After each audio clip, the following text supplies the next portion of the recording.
I still remember, I'm like, gosh, I think this is about $170 million ARR business or so. I think. And I think your net retention's probably close to 120. And I was like, and nobody knows about it.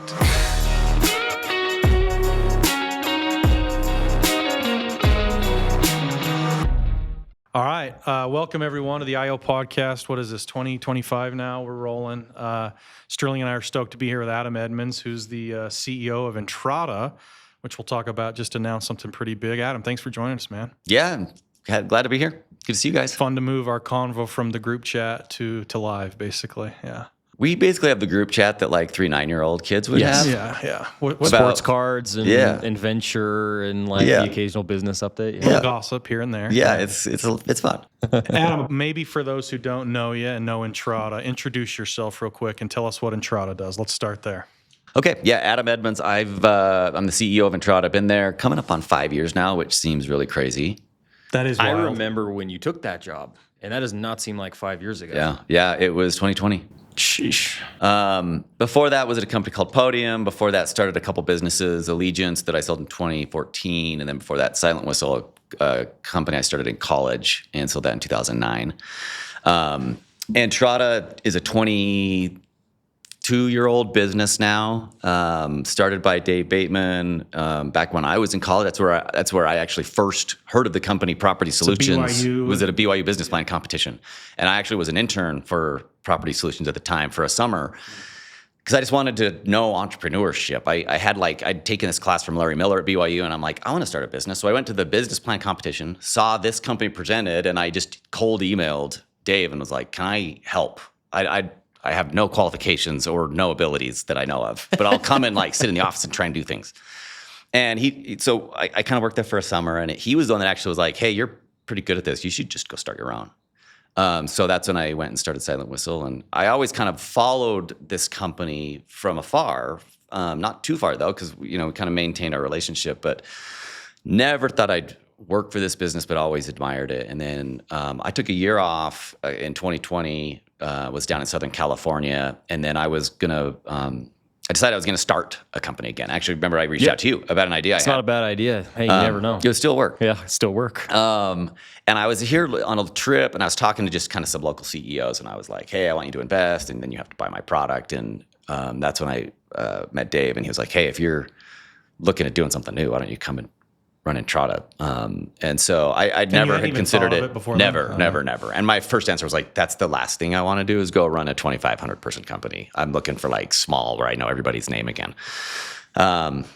That was almost 5 years ago now. So a couple questions right off the bat. How close, when you were an intern at Property Solutions, how close has the vision followed and how much has evolved? Like how true to what it was then is it now versus how much of the strategy's been emerging and it's different? Honestly, pretty close. Yeah. So I got a master's of accounting at BYU, and I think why Dave was interested in having my help back then was but the first idea was to do websites for apartments. Yeah.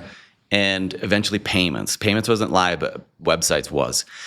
But the first project he had me work on was, could you go talk to your accounting professors and figure out how big of a deal it would be to build an accounting system? Mm-hmm. And I basically went and talked to every professor I had, and I came back and told him, they all said no. Like, it's impossible. A college student can't do that, especially a college student that's not an accountant. Like, it's just impossible, so you shouldn't even try.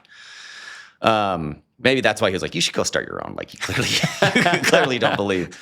But that was kind of the idea, the origination was, hey, these apartment communities run on no software or horrible software. And so let's just make them some more modern tools, and just started with a couple of easy things like websites. Yeah, because this is the fascinating thing to Entrata, or about Entrata to me. So like it's been a business, it's known in Utah, but not like understood, but it's a behemoth. And when you took that job and I started asking you a bunch of questions, you realize this is just a massive payments business, which by the way, a lot of the great ones are, Shopify is just a massive payments business, Toast, a massive payments business. And you wrap it in software that helps some vertical do something better, and like you have Entrata. It's just this behemoth that is ill understood, at least in my perspective. Yeah, they got those first few products working, and then payments is where they really started to take off. I mean, we'll process $40 billion in rent this year. Like it's a massive number. And then they just kept building more software pieces. So you go to today, fast forward to today at Entrata, we have built the equivalent, and not we, are a brilliant team. Like I'm not involved at all on how good the product is. We've built the equivalent of Salesforce.com, Marketo, NetSuite, Stripe, Checker, Wix, like all of that, purpose built for multifamily apartment communities. Yep. How many multifamily apartments do you have? Like, give us a stat. How many of those does it take to get to 40 billion? Yeah, exactly. We've got just under 3 million units on the platform. 3 million units. All Crazy. U.S. or international? 99% U.S. We got a small contingent in the U.K. and in Canada, but it's still most of the U.S. And we're only like 4 or 5% market share here in the U.S. So there's still a lot of room for us to keep growing. And you had a big announcement last week, announced a fundraise. Yeah. Tell us a little bit about it. Yeah, so Blackstone is our new investor. They put $200 million into the business. What do they know about real estate, you know? Yeah, exactly. Exactly. So they're a longtime investor in Utah. You know, they owned Vivint for a while, Ancestry. They've done some other deals here, kind of minority deals. I've known of them for a while. They were, especially once I came to Entrata, but I even knew them in my Podium days a little bit. And because of their real estate prowess and kind of penetration there was always kind of this like, hey, we should like find a way to work together. And then various Blackstone assets have been on Entrata for years and years. And so there was kind of some customer awareness there. So it's been a dialogue that's kind of been on and off for the last, few years at least. And then just kind of made it work out here over the last year. Like the customer relationship was deepening. And then, we kind of made a deal work. We're majority owned by Silver Lake, but they're not like they don't completely own us. So we have other partners that are already in the deal, like Dragoneer and ACGC and Pelion. And so bringing in another partner like that just made sense. Timing was good. It was a crazy deal though. Why? Crazy how? They went to IC the Monday after Liberation Day. Oh, jeez. Yeah. Like it was, I work on this thing for a year. And then I remember the Friday before their IC meeting, my CFO was like, are you nervous? Because the markets were melting down. Mm-hmm. Oh, I remember. I was tweeting all about it. Tyler was also melting down. He was like, are you worried? And I'm like, no. And in my mind, I'm like, dude, there's no way. But yeah, got the deal done, closed a few weeks ago, announced, and we're excited to have them as partners. So this is a question that I think is relevant for a lot of people. You've raised a lot of money for businesses of varying sizes and stages. How do you think about fundraising? Like, what is the purpose of it? When you select partners, how do you think about it? Like, just kind of give us your mindset around raising money for a business. Yeah, like I talked to, I've done all the forms of fundraising, good, bad, ugly. I actually spoke with Gary Williams yesterday, who was my first investor at Silent Whistle. He put $15,000 in with John Richards and Steve Albrecht, one of the deans. 95% of the company. So that was 2003. So $45K was my first round I've raised venture debt, I've convertible notes, like good Series A's, bad Series A's. And fundraising I've found is really a relationship thing. Yeah. I think it can be transactional, like you hit some like hot, some hot idea, like that pops really quick, like everybody wants to invest in your deal. But the ones that I've put together, these are mostly, these are firms I've known for a long, long time, built relationships for a long, long time. Like the first thing I did when I went to Entrata is called all my Podium investors and had Excel and Summit and everybody come and take a look at the deal. So that's the way I look at it. That's actually not what I was taught though. I was taught that like, no, don't tell these guys anything and kind of keep them at arm's length and, only share when you're ready to raise and then put them on artificial timelines. Like I just don't know how to do that. That's not a like natural way for me to behave. Why is the relationship thing a good idea? Assuming you think it is, what's the benefit of doing it this other way, the relationship way? For me, so my lead investor is Silver Lake. Egon Durbin's the CEO of Silver Lake. He's kind of our deal sponsor. And then Kyle Pastor's his like right-hand person. That's kind of my day-to-day. I talk to Kyle almost every day. Mm-hmm. Like these become your business spouse. Yeah. At least if you're doing a good job, like the second you stop hearing from them and you're like, yeah, I only see them at board meetings, that's probably a bad sign. Yeah. That they've, become a little disengaged. But yeah, you spend a lot of time with them, and I've just always been this way. And maybe it's right, maybe it's wrong. I like to work with people that I like to hang out with, and maybe we wouldn't necessarily be friends, outside of work. But I do like to have partners that I enjoy being around.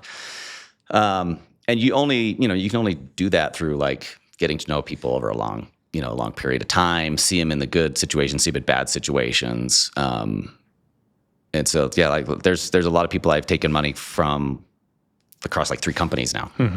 The other thing that's interesting is you kind of think about what you're doing at Entrata, and I think what you've done at other places. You mentioned it when you were going to start something, you were going to have CEOs invest on the condition that they become early customers. And you're putting together this deal with somebody who deeply knows your business, also has deep real estate connections. Seems like you use the cap table very strategically to create kind of alliances. Is that fair? Yeah, for sure. If either they have to have a strategic value to me as a CEO, hey, this is someone who I want to emulate some of their leadership, or that I want access to their network. They've got super deep pockets and kind of this network on the financial side that I think would be helpful, or they know how to take companies public, or they've got customer, customer wins that they can help us get. When we raised the Series A from Excel at Podium, we raised because it was Excel, and we knew that brand would help us, and it did. Recruiting people became easier, and you're Excel's an investor. Have you found a critique of this is that, investors say that they can help you with relationships or with customers, and then they never follow through. Have you actually had your investors who have actually added value to your business? It sounds like yes, through recruiting. You got recruiting at Halo. And can I answer a little bit before you talk? I think Adam puts them to work. Yeah. And I think this is a big part of where people fall flat is if you don't have asks, if you don't have relationships, it's probably going to not do very much for you. But what I've noticed from you is you keep people close, and then you have these asks, and you get the things from them that they can be genuinely helpful in. Do you agree? Yeah, for sure. I've had investors that have made promises and then not been maybe as helpful. But usually when they're not, it's because I don't ask. I'm not setting them up for success, because you got to remember, investors just don't have the same context as you. So, sometimes I know in my past, I'll surprise them with something and they don't really even know what's going on or know exactly what I'm asking. It's really hard to add value. Now that I've invested in companies myself, it's tough when I hear from someone once every 2 years and they're like, I need a new product manager. Here's the job description. Find me someone. I'm like, I don't sit around looking for product managers all day. That's not something I can really help with. But if I'm a little more up to speed, it's a little more strategic, it's a lot easier. But yeah, I'll use them in recruiting. I use them with customers.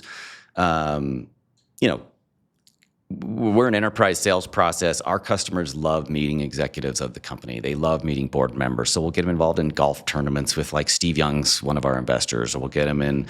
I'll take him to a jazz game, introduce him to Ryan Smith, who's an investor. Yeah. So there's a lot of different ways that I've used investors. So take us back to that convo with Dave where he's like, hey, if you have any interest in taking it over, you hadn't considered it. What got you over the hump? Why did you get so excited and decide to do it? So I'm a metric psycho. And so first thing I did is I dug in with the VP of finance, and I was just trying to understand net retention and ARR and just the usual go-to-market metrics, customer acquisition. And there wasn't any of those. They didn't, there was no measurement of ARR.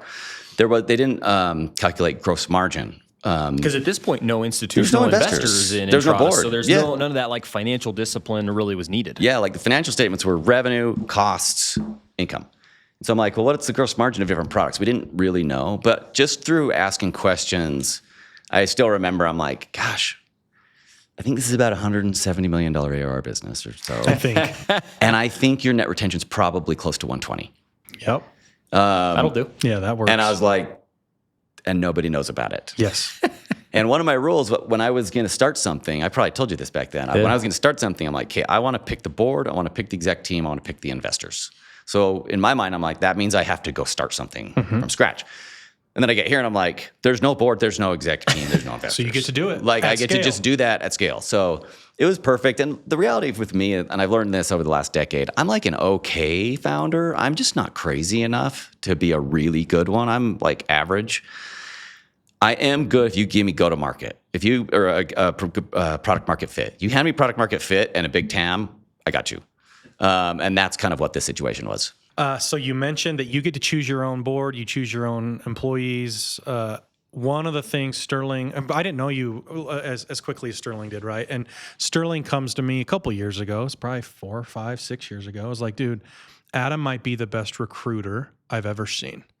I've seen how he operates. I've seen how he closes these executives.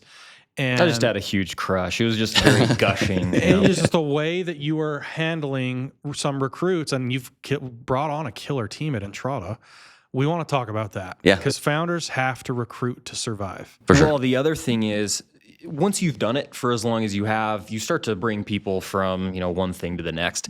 If somebody's a new executive and they aren't bringing folks from their last couple things, it's an absolute red flag.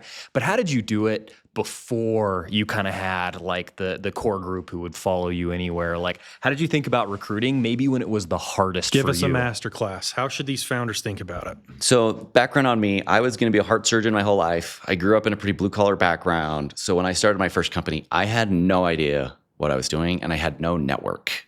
Like, business people to me were real estate agents and insurance salesmen, like, because they would maybe wear a tie to work. That was really the extent of what I knew. So I, from an early phase of my career, I was just super curious and wanted to meet people like crazy. And so I would just go to events, and everywhere I would go, I would ask, like, do you know someone like this? Do you know someone like this? Whether it was engineering or salespeople. And I was just constantly on the lookout to just get names, start to build like some sort of a catalog in my brain of people.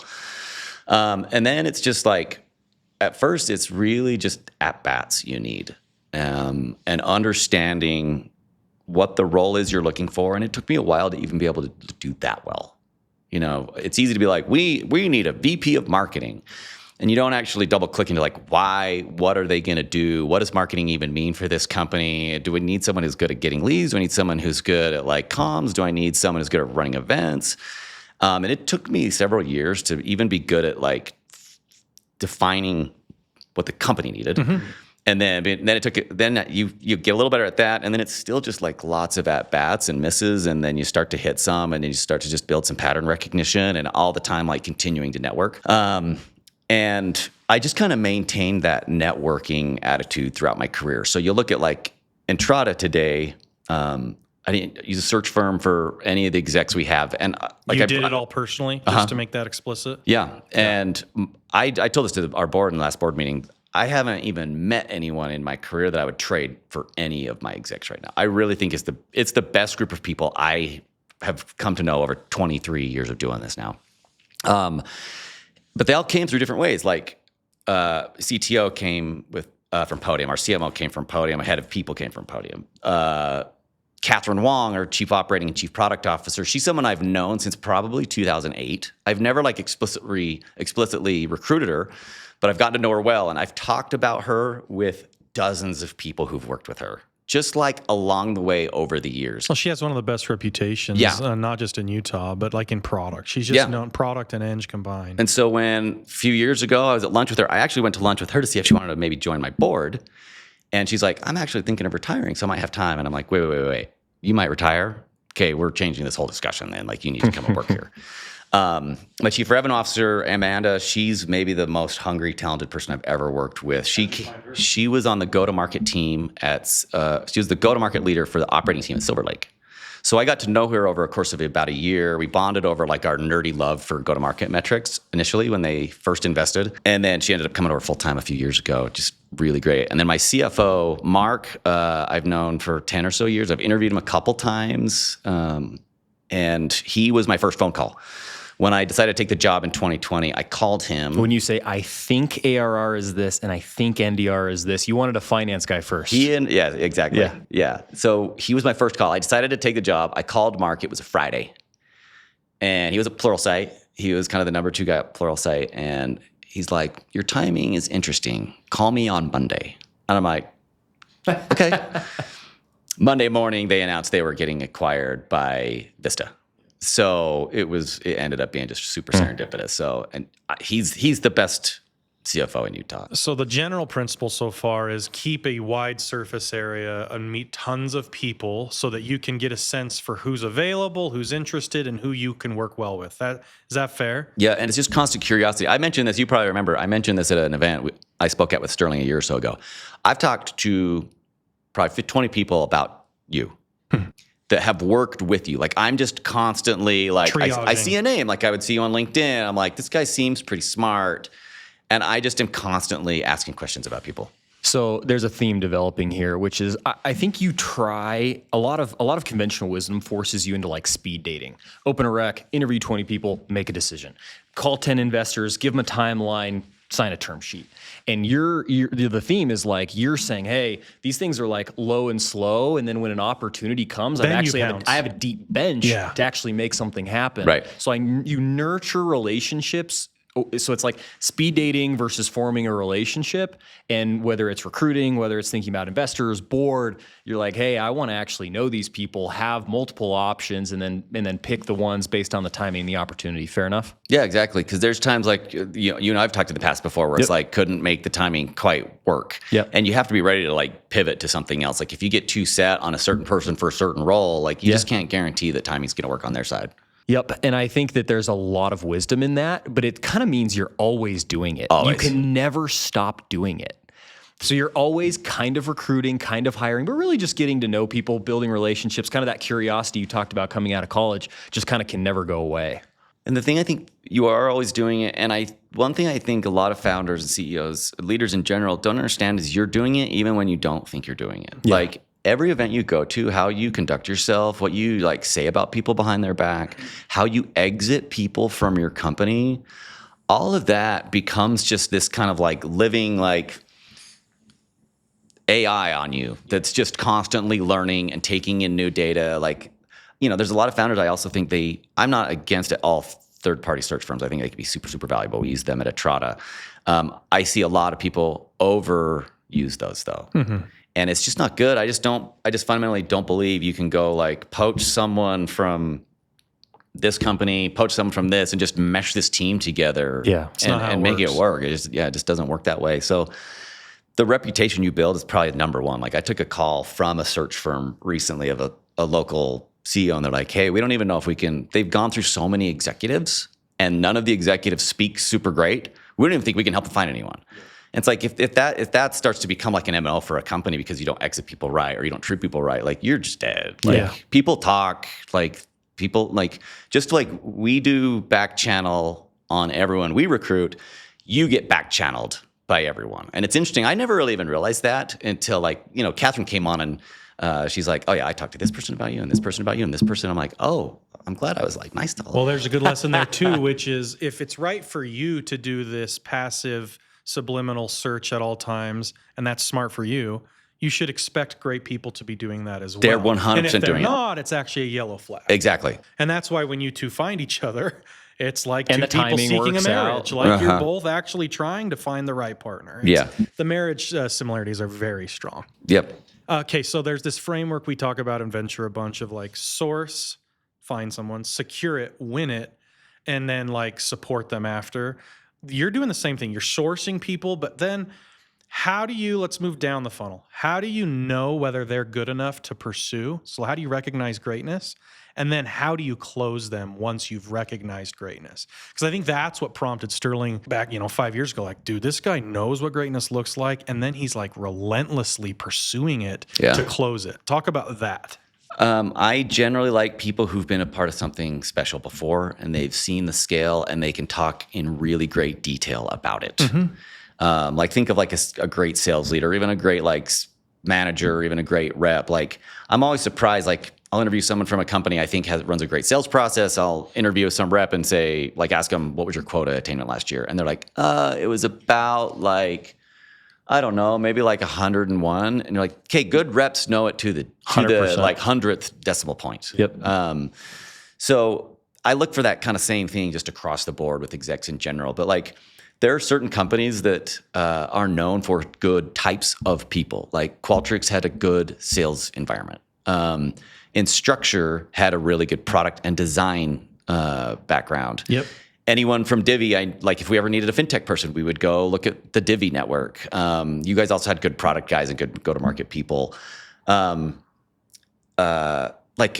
told people like FP&A at Podium was ridiculously good. Like if you got an FP&A person from there, you knew they were really, really good. So that's part of it is like company DNA. recognition. Yep. Is knowing who's performing well, like out in the market. And then I just want to see them in a lot of different environments. I involve my exec team in exec recruiting. Like they have to work with them probably more than me. And so they're involved. I think when we were recruiting you at one point, we like flew to Vegas. Yeah. Like it's Great just, night. you're just like trying to get to know them in a lot of different environments. I talk to as many people as I can. And sometimes you just have to be like, this is I can't get any more data. I'm only like 80%, But I know. but I'm close enough. Yeah. So there are a couple interesting things just because I've gone through this experience. Adam does make recruiting a team sport, and so you're not only talking to Adam, which matters a lot, but and that's cool in two ways. In my experience, it's cool because the person getting recruited gets to understand a lot more about the team and the culture versus what just one You person introduce says. them to your family, your in-laws. Yeah, and then the second thing is they can now be more helpful in like why you should join, and you also get a sense of if you introduce one of the exec team and they're like, they're not excited about it. That helps with your selecting part of the formula. Yeah. But that's something most people wouldn't do. Yeah. Because it's very costly from like a time perspective to loop people in on that. You don't make decisions by consensus or by committee, but it has that, it could lead to that. So anyway, it's another thing that I think you do that it flies in the face of conventional wisdom, but I think works very well and is like a talent magnet. Yeah. It's definitely a team sport. I like that term. And yeah, it just kind of compounds and builds, and yeah, like it's nothing safer though than someone you've worked with multiple times. Like that's still my favorite. No doubt.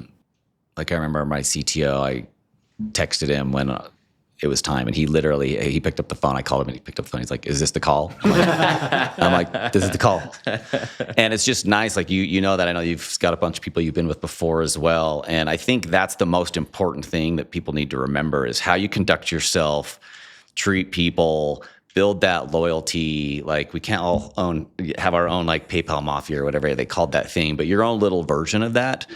Because business building is just tough. Yeah. And having people you've been through it with and that just inherently you trust each other is really, really powerful and lets you just go a lot faster when, like my CMO, Nico, and I, we can just like look at each other in exec meetings and we know that we're always kind of thinking the same thing, whether it's like a certain metric or some goal we're talking about. And that's just invaluable. And it makes running the business so much easier. Yeah. It just, there's a lot less that gets lost in translation when you're dealing with people you've worked with before. So Entrata now, $4.5 billion business, thousands of people. Is this the biggest company you've ever run? Yeah. What and by the way, just going to get bigger. We I think all three of us at this table believe this is going to be the biggest company to come out of Utah. Like what have you changed from your other companies running this one, and what have you kept the same about kind of your leadership style? This one's definitely been different. So it was already at massive scale when I got here, over 2,000 employees. Like Podium was just under 1,000, I think, when I left. So I like kind of leapt a little bit forward in terms of scale. This one, I'd say I have to be more the conductor of the orchestra than playing any instruments, which I've never had that role before. Okay. Like I was involved in pretty much everything at every company I've ever been in, like every deal we were closing, every single thing going on. And here I've had to learn to be able to take a little bit of a step back and if you have good operators, if you have good execs, A players, they need space. They do not want to be micromanaged. They don't actually want you involved in every little thing. So the thing I've had to learn is how to kind of manage from like that, or, like I said, the director of an orchestra perspective and like do the whole trust and verify and give people some space, communicate well, like expectations and kind of where we're going, and ask the right questions. That's probably one thing I've learned more than anything. The bigger you get, it becomes about asking the right questions, because any presentation I get, I already know it's been through like 4 revs. It's been polished 3 different times. And it's like, oh, well, before, we don't want Adam to see this. So it becomes about asking the right questions. So how do you do that? What you're describing is like trusting executives, giving them space without losing your check on the pulse of the business. And I say that because there's this huge trend, huge debate on founder mode and how executives should actually be in the details of everything. And I think there's probably truth in both of these. And I'm trying to reconcile the two. How do you stay close to the business so that you aren't aloof? I'd say for any founder, I actually was talking about this specifically about sales leaders. Someone asked me last week, what's the difference between reps that turn to great leaders and reps that don't? And I said, reps that turn to great leaders never leave deals. Like Van Hadcock, who runs sales at Podium, that dude's in every deal. Like he still is, at least all the strategic ones. And I would actually say the same thing for a CEO. Like for me, staying in sales deals and sales motions and customer visits is the most important That's thing. your connection to the customer. Because you're naturally going to just some distance is going to get created. I don't take support calls anymore. Like there's not a whole lot of value I can add to the product team. But I can still get with customers, go golf with customers, go to dinner with customers. And so I think if you ever lose that, then you're going to become that aloof, like I don't really know what's going on anymore. It's funny. So you said, a great sales leader never leaves the deal. I think the same thing for engineering. A great CTO never stops, shipping to prod. Like it is, and for a CEO, you never lose touch of the customer, right? Whether they're existing, perspective, all of the above, because that's the market, right? And if you lose the market, you're toast, right? Yeah, I think that's very true. Whatever your passion is as a CEO or as a founder, you just got to stay in that way. If you're a product guy, stay involved in product engineering. I'm a go-to-market and a finance guy, so I still am in the weeds in all the finances. I'm still in the weeds in deals as often as I can be. But the reality is, it's a massive business with a ton going on. So the space is just going to happen. And I think the bigger risk you have at this scale is trying to hold on to everything and make every decision go through you. And then I think you're dead. Before we wrap up some of this, I'd love to know if you'd share what's maybe the biggest challenge you guys have had to, fix since you joined, or the biggest mistake you've made since you joined, like the hardest time. Yeah, I'd say, so I joined in 2020. The company had never really had cash. We didn't even really use outside software. Like they built their own CRM, they built their own HR system. Like it was truly, truly super, super bootstrapped. We go raise some cash in mid-21. That was our first minority round that Silver Lake led. And also we had some cash on the balance sheet, literally for the first time in, at that point, 18-year history of the company.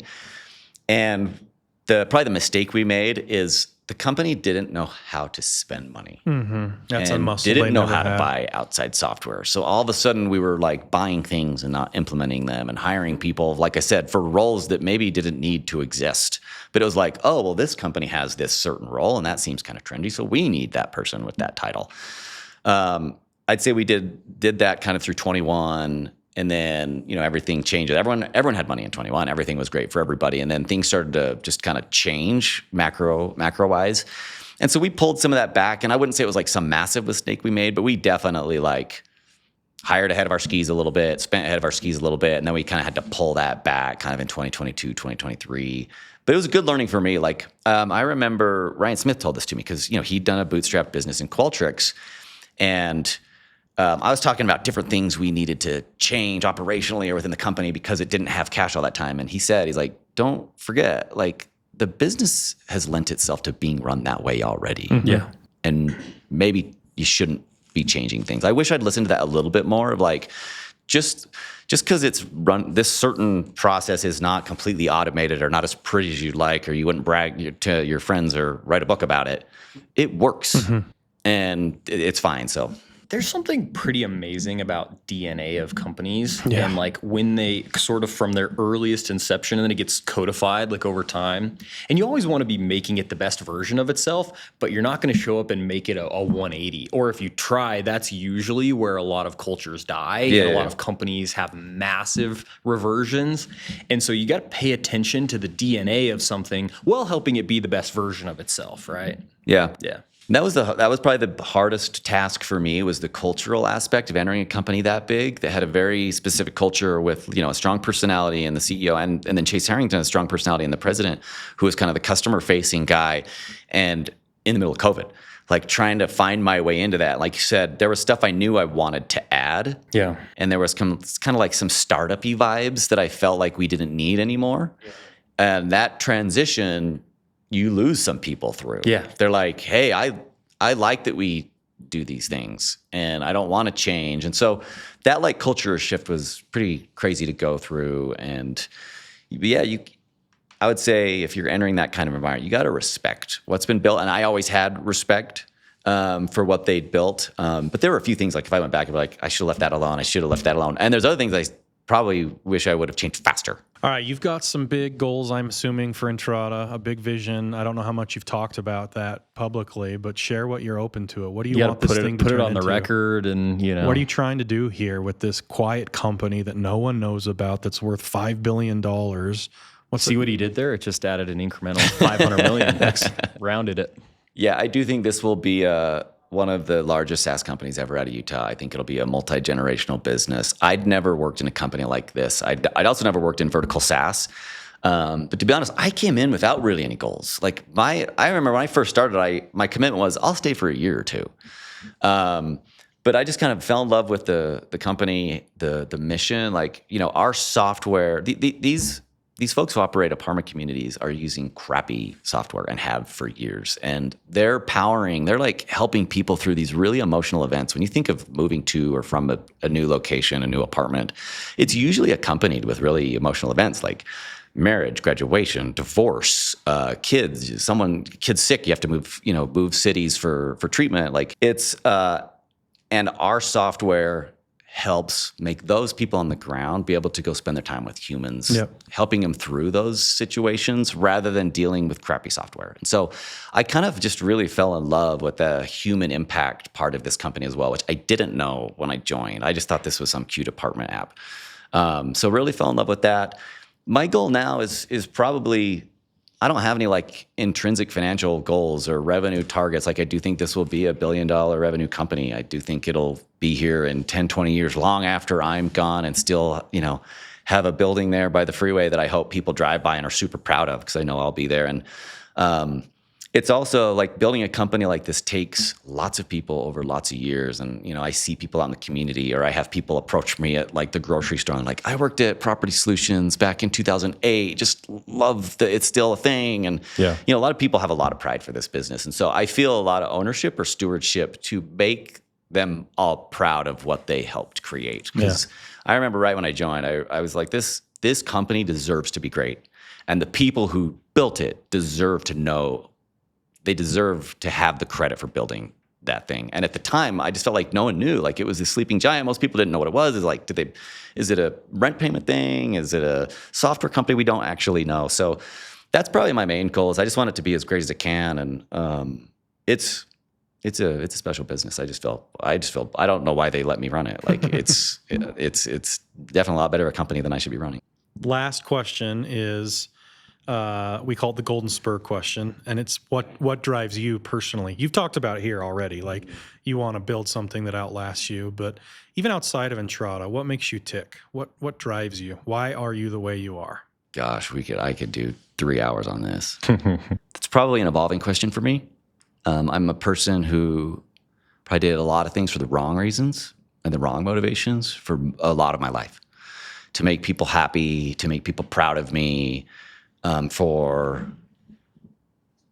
like accolades. At a young age, like I liked the admiration of adults. Like I thought that was cool. And so that probably drove me for a long time. And that just takes you to a really, really dark place when you're not doing things for the right reason. I remember I was on a podcast about a year ago, and she asked me a similar question. She's like, what drives you? Or is it like this drive for success?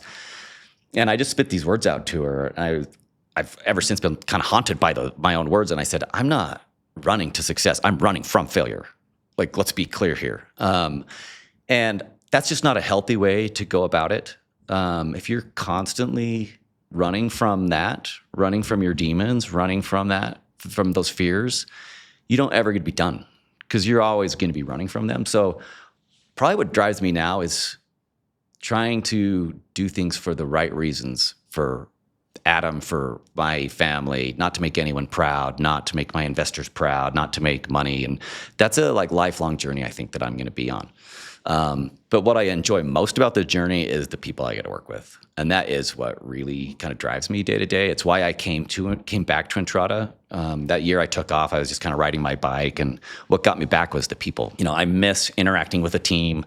And I think building something special with people that you admire is about the funnest thing you can do in life. But yeah, I'm in constant search of myself, of trying to figure out, who I want to be and what does motivate me. I'm still super young. People ask me all the time, are you going to keep doing the CEO thing? I'm like, I don't know. I'm just taking it one day at a time now. And I'm having a lot of fun at this place. I love my team. I love the investors. This is an amazing place to be. And, just going to keep, figuring it out one day at a time. I don't have a lot of great answers though. I love it, man. I thought that was a great answer. Thanks for spending time with us. It was a fun convo, and we're all rooting for Entrata. Cool. Thanks, guys.